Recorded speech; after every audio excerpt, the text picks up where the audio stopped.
नमस्कार। आज मैं आपको संधान कल्पना के बारे में बताने जा रहा हूँ। यह हमारे बेसिक कल्पना का पार्ट है, संधान कल्पना, जिसे फर्मेंटेशन प्रोसेस कहते हैं। यह आप लोगों ने पहले भी पढ़ा होगा, फर्मेंटेशन। तो देखिए, संधान है क्या? संधान यानी होता है द्रवेषु चिरकालस्थम द्रव्यम यत संधितम भवेत् आसो अरिष्ट भेदयितु संधानम इति प्रकृतम। अर्थात किसी भी द्रव्य को, देखिए आयुर्वेद में कोई भी द्रव्य है वह औषधि का पर्याय कहा जाता है। द्रव्य को ही हम औषधि कहते हैं। चिकित्सा के चतुष्पाद में भी आपने पढ़ा होगा कि विषक द्रव्याण उपस्थाता रोगी पाच चतुष्ग्रह। तो उसमें द्रव्य क्या है? द्रव्य क्या है? ड्रग होती है। तो आयुर्वेद में कहा है जहां भी द्रव्य वर्ड इस्तेमाल हुआ है मतलब वह हमारी औषधि द्रव्य है। तो लिखा है द्रव्येषु चिरकालस्थम द्रव्यम यत् संधितम भवेत्। जो हम किसी लिक्विड में इस द्रव का हम संधान करते हैं, अर्थात चिरकालता रखते हैं, क्योंकि लिखा क्या है? द्रवेषु, अर्थात किसी लिक्विड में। तो द्रव जो है अधिकतर जल ही होता है। तो जल में किसी भी द्रव्य का चिरकाल तक, चिरकाल मतलब कम से कम 15 से लेकर के 20 दिन, ये मिनिमम होते हैं, 15 से 20 दिन। तो द्रव्येषु चिरकालस्थम द्रव्यम यत् संधितम भवेत्। फिर उसी को हम मध्य कल्पना और शुद्ध कल्पना में डिवाइड करते हैं। तो बहुत दिन तक रखते हैं तो उसमें हम मध्य की उत्पत्ति हो जाती है या सुक्त की उत्पत्ति हो जाती है। तो यह संधान की नॉर्मल सी परिभाषा हुई कि द्रव्येषु चिरकालस्थम द्रव्यम यत् संधितम भवेत् आसो अरिष्ट भेदयितु संधानम इति प्रकीर्तितम। तो देखिए, इससे पहले भी आपने जैसे पंचविध कषाय का अपना पढ़ा है कि सरस, कल, कषाय, हिम, पांड। तो इन्हें हम देखिए तुरंत इस्तेमाल करते हैं और तुरंत बनने वाली ये कल्पनाएं होती है। परंतु संधान करना इसलिए थोड़ा इससे डिफर है क्योंकि इसमें कम से कम 15 से 20 दिन का समय लगता है और इसमें फर्मेंटेशन प्रोसेस होती है जो कि एक ईस्ट के माध्यम से होती है। ईस्ट के माध्यम से उत्पन्न होती है। इसमें कम से कम 15-20 दिन लगते हैं, इसे संधान कहते हैं। अब देखिए, संधान करना दो में डिवाइड है, एक है मध्य, दूसरा सुक्त। मध्य भी हम लोग एल्कोहल कहते हैं और सुक्त को हम एसिडिक कहते हैं। संधान करना के दो ही पार्ट है, एल्कोहलिक प्रिपरेशन और एसिडिक प्रिपरेशन। तो एल्कोहल मध्य क्या है? देखिए, मध्य जो है, मध्य नाम में लिखा है जो मद को उत्पन्न करे। तो बुद्धि लुम्पत यद द्रव्यम मदकारी तदुच्यते तमो गुण प्रधानम च। अर्थात ये तम गुण वाला प्रधान होता है और बुद्धि का लोप कर देता है, उसे ही मध्य कहते हैं, जिसे आम भाषा में अल्कोहल कहा जाता है। तो एक भेद होता है मध्य और दूसरा होता है सुक्त। अर्थात जब अल्कोहल का निर्माण होता है संधान करने के पश्चात उसे मध्य कहते हैं, और जब एसिडिक प्रिपरेशन हो जाती है, किसी एसिड या अम्ल का निर्माण होता है, तो उसे हम सुक्त कल्पना कहते हैं। तो ये दो टाइप होते हैं। फिर देखिए, मध्य का डिवीजन किया गया है सुरा, सीधु, वार्णी, आसो, अरिष्ट। ये 5 मेन टाइप होते हैं, सुरा, सीधु, वार्णी, आसो, अरिष्ट। और उसी प्रकार सुक्त के भी 3 टाइप होते हैं, कांजी, स्ववीरक और तुशोधक। तो बेसिकली संधान कल्पना यही है, इसी के बारे में हमें डिटेल में पढ़ना है। तो देखिए, हम पहले लेते हैं सुरा। सुरा देखिए, यह प्राचीन जमाने में सुर देवता लोग भी इसका इस्तेमाल करते थे, इसीलिए इसका नाम सुरा पड़ा हुआ है। इसका परिभाषा क्या है? परिपक्व अन्न संधान समुत्पन्नाम सुराम इतुभ्यो। अर्थात कैसे बनती है? यह परिपक्व अन्न से बनती है। परिपक्व अन्न यानी अन्न को पका करके, बेसिकली चावल या यव, दो ही द्रव लिए जाते हैं इसमें, चावल या यव को जब हम पका करके, तो परिपक्व अन्न संधान समुत्पन्नाम, परिपक्व अन्न का जब हम संधान करते हैं तो उससे जिस मध्य की उत्पत्ति होती है उसे हम सुरा कहते हैं। ठीक है। फिर उस सुरा को भी टाइप्स बताए गए हैं। तो देखिए, सुरा के टाइप्स होते हैं, सुरा के टाइप्स होते हैं PKJMB, याद रखिएगा PKJMB। अर्थात एक यह होता है सुरा पात्र। देखिए, सुरा का निर्माण हम कोई भी संधान करना करते हैं तो वह पात्र में ही हम करते हैं, है ना। प्राचीन जमाने में अगर पात्र का उल्लेख नहीं होता था तो उसमें मिट्टी का पात्र लिया जाता था। तो मिट्टी के पात्र में जब हम संधान करते हैं तो देखिए कैसे होगा सुरा का निर्माण। तो इसमें एक लेयर बनती है। देखिए, जब हम द्रव का संधान करते हैं जल में, तो सबसे ऊपर वाली लेयर जो होती है बिल्कुल प्योर होती है, बिल्कुल प्योर। तो इसी को हम कहते हैं प्रसन्ना। जो बिल्कुल प्योर लेयर होती है वह प्रसन्ना की होती है। फिर देखिए थोड़ा इससे जैसे ही नीचे जाते जाएंगे हम, संधान की प्रोसेस जो है, संधान की प्रोसेस जो होती है उसके नीचे वाला जो द्रव्य होगा थोड़ा इससे कंसंट्रेट होगा, गाढ़ा होगा, तो उसी को कहते हैं कादंबरी। तो सूरा की जो नीचे वाली लेयर है वह कादंबरी होगी, और इससे नीचे वाली थोड़ा इससे और गाढ़ी होगी। तो इसे हम कहते हैं जगल। तो इस लेयर का नाम होता है जगल। इससे नीचे वाली लेयर इससे भी गाढ़ी होगी, उसे हम कहते हैं मेदक। और सबसे लास्ट में जो बचेगा बिल्कुल वह अवशिष्ट रहेगा, जो किसी मतलब का नहीं रहता, उसे ही हम कहते हैं सुरा बीज या बक्कस। तो यही देखिए, इसको अगर हम याद करें तो देखिए दे सकते हैं हम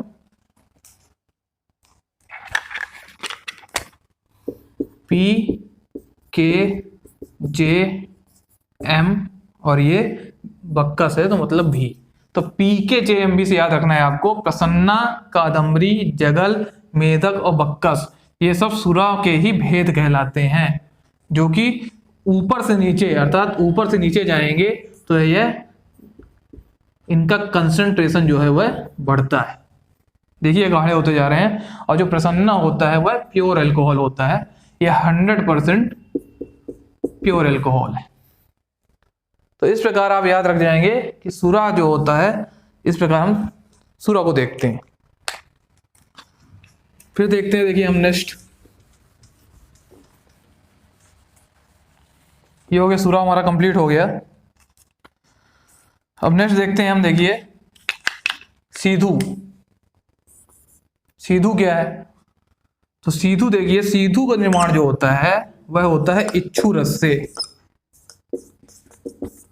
अर्थात गन्ने के रस, गन्ने के रस का जब हम संधान करते।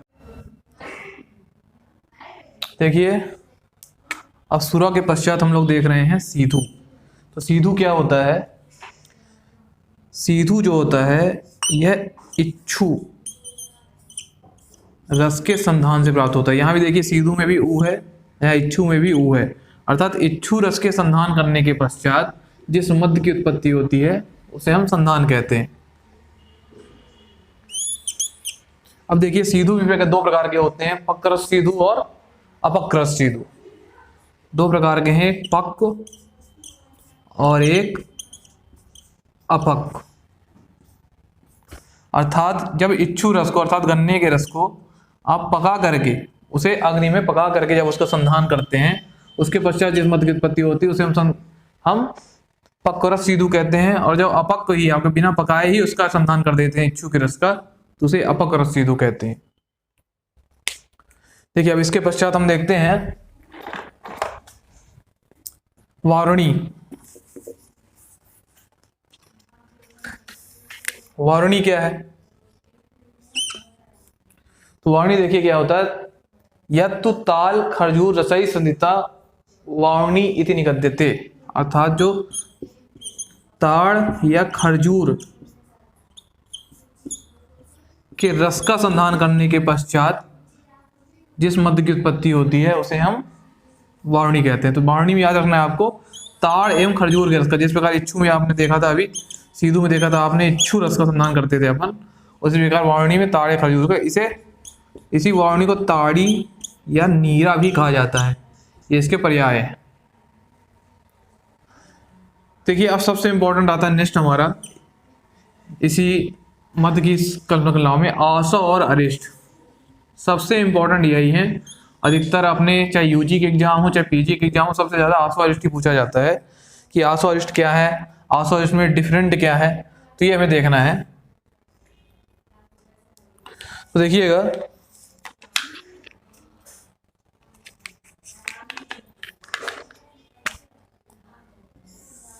आसो और अरिष्ट में सबसे ज्यादा अंतर होता है। आसो जो होता है यह अपक्व औषधियों से निर्मित होता है, अपक्व औषधियों के रस से, और जो अरिष्ट होता है वह पक औषधियों के रस के संधान से प्राप्त होता है। अर्थात आसों में अग्नि का इस्तेमाल नहीं होता और अरिष्ट में अग्नि का इस्तेमाल होता है। तो हमें ये चीज इंपॉर्टेंट चीज याद रखना है कि आसों में अग्नि का इस्तेमाल नहीं होता, अरिष्ट में अग्नि का इस्तेमाल नहीं होता है। यद अपक औषध अम्भ्याम सिद्धम मध्यम सासव अरिष्ट क्वात् साध्यासात् तयोर मानम फलमितम। अर्थात आसो और अरिष्ट की मात्रा क्या होती है? एक पल होती है। कोई भी हमारी संधान कल्पना है उसकी मात्रा कितनी होती है? एक पल अर्थात 4 तोला की मात्रा होती है। तो ये ध्यान रखना है, आसो और अरिष्ट में अपक और पक का अंतर इसे लिए जो पूछा जाता है।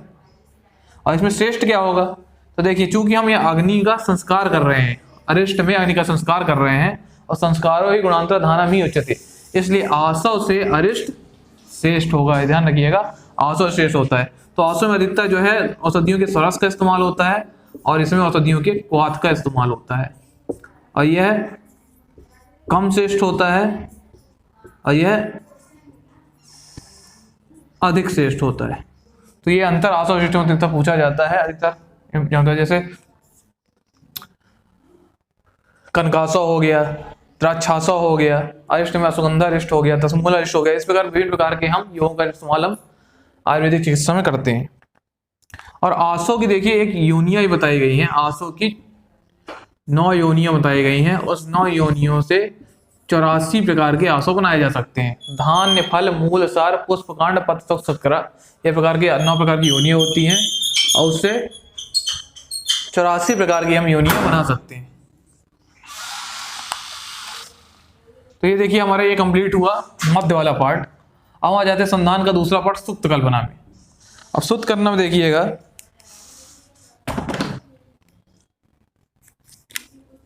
सुक्त यह एसिडिक पार्ट होता है, यानी संधान का वह पार्ट जिसमें एसिड का निर्माण होता है उसे हम सुक्त कहते हैं। जिसमें अल्कोहल का निर्माण होता था उसे वह मध्य कल्पना कहते हैं। एसिड अर्थात खट्टापन या अम्ल का इस्तेमाल जिसमें होता है, अम्ल का निर्माण इसमें होता है, उसे सुक्त कहते हैं। तो इसकी परिभाषा दी गई है, कंद मूल फलादीनी सा स्नेह लवणानी च यत्र दवे अभिषीयन्ते सुक्तम इति अभिधीयते। तो हम कोई भी सुक्त बनाएंगे तो उसमें कंद, मूल, फल, स्नेह और लवण, यानी ये कंपलसरी ये रहेंगे ही। या तो कंदम रहेगा, या तो मूल रहेगा, या तो फल रहेगा औषधियों का।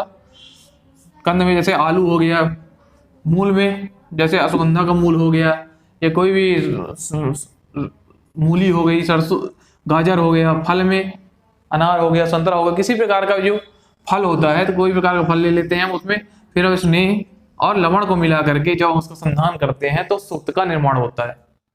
और सभी सर्वम द्रव्यम पंचरसम त्यक्त्या अम्लम युक्त, सभी रस 5 रसों से युक्त हो, 5 रसों को त्याग करके जो मधुर अम्ल लवण का कसाय है, तो सब रसों को त्याग करके लास्ट में अम्ल में ही परिवर्तित हो जाते हैं।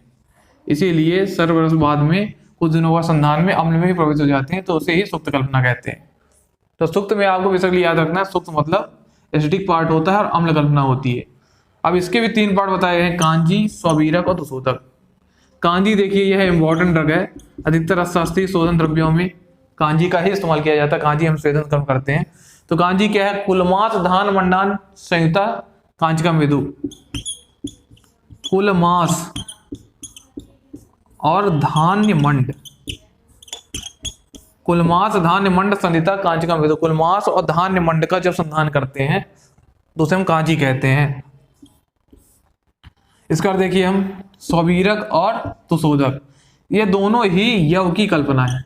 यव का जब हम संधान करते हैं तो उससे जो सुक्त कल्पना का निर्माण होता है उसे स्वबीरक या तुशोधक कहा जाता है। दोनों यव से ही होती हैं। और इसमें याद क्या रखना है, देखिए इसमें देखिए लिखा है तुशोधक, अर्थात तुष प्लस उदक, यानी इसमें तुष सहित होगा, या इसमें क्या होगा? तुष सहित होगा। और यहाँ पर स्वबीरक में तुष रहित होगा, क्योंकि इसमें नाम में देखिए लिखा है तुष उदक, अर्थात तुष का इसमें निर्माण होगा, यानी छिलके युक्त। तुष यानी होता है छिलका, छिलके युक्त जब यव का हम संधान करते हैं, कैसे संधान करते हैं? उसे हम कच्चा ही, ये ध्यान रखना है, कच्चे ही यव को थोड़ा सा कूट करके जब हम संधान करते हैं पानी के साथ, उदक के साथ, तो जिस कल्पना का निर्माण होता है उसे हम तुषोदक कहते हैं। और तुष रहित अर्थात छिलका हटा करके जब यह होगा हम पक्व करने के पश्चात जब संधान करते हैं तो उसे हम स्वबीरक कहते हैं। तो इन दोनों विशेष अंतर की ध्यान रखना है आपको। स्वबीरक में पक्व करना है, तुषोदक में कच्चा ही रहता है, और यह तुष सहित है, यह तुष रहित है, इस चीजों का ध्यान होता है। तो संधान कल्पना बेसिकली यही है कि हमें दो प्रकार से याद रखना है कि मध्य कल्पना और सुप्त कल्पना, उसके पश्चात सुरा, मध्य में सीधु, वारणी, आसो, अरिष्ट या कांजी, सौ, तुषोदक, ये हमको पता होना चाहिए। एक वर्ड एग्जाम में और आ जाता है, देखिए मैरेयक, ये पूछ लिया जाता है एग्जाम में मैरेयक क्या है। तो मैरेयक को हम सुरासव भी कहते हैं, सुरासव अर्थात सुरा प्लस आसव, इसमें 1:1 में सुरा और आसव होता है, इसे ही मैरेयक कहते हैं। तो यह भी एग्जाम में आ जाता है। और एक वर्ड और आता है चुक्र करके, चुक्र, कि चुक्र क्या है, तो विनष्ट अम्लताम यातम चुक्रम यदि अवदेते, कोई भी संधान कल्पना जब विनष्ट होकर अम्ल में चेंज हो जाती है तो वह या खट्टी हो जाती है तो उसे चुक्र कहते हैं। जैसे गन्ने का रस देखा होगा आपने, कुछ देर तक रखने के पश्चात वो खट्टा हो जाता है तो वह चुक्र के अंतर्गत आ जाता है। तो इस प्रकार हमें यह संधान कल्पना का पार्ट है, इस प्रकार आप अच्छे से समझ सकते हैं।